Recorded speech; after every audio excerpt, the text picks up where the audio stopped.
Aujourd'hui, la longue histoire de l'humanité et des migrations. Et pour terminer cette partie, un petit bonus préhistorique. Quelles sont les idées reçues sur la préhistoire? La première idée reçue, souvent entendue, les hommes préhistoriques vivaient dans des grottes.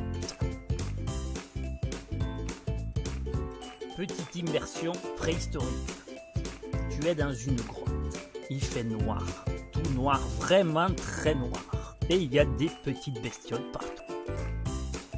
C'est humide, boueux, froid.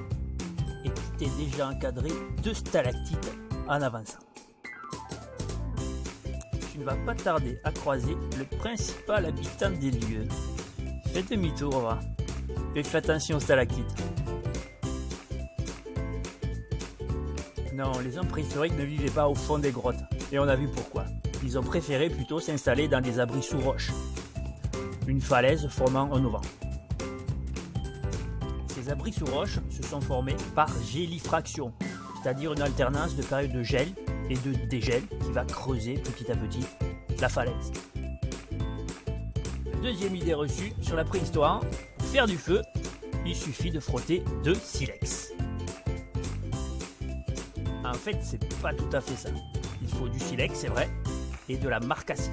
Et en tapant l'un contre l'autre, on obtient une étincelle longue. Elle va durer longtemps.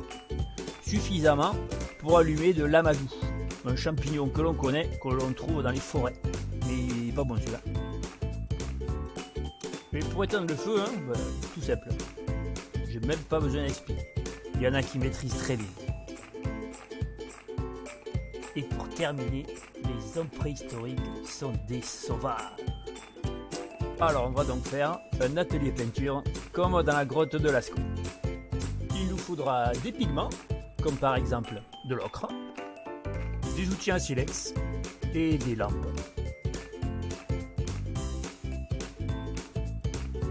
Tu es donc dans ta grotte, à 2 mètres d'eau sur ton poteau, avec ton matériel. Vas-y, dessine. Au mieux, tu feras ça. Et au pire, tu risques de te viander de ton poteau, de croiser notre petite bestiole au fond de la grotte et au retour, de t'encadrer de stalactites qui sont toujours là. Salut et à bientôt!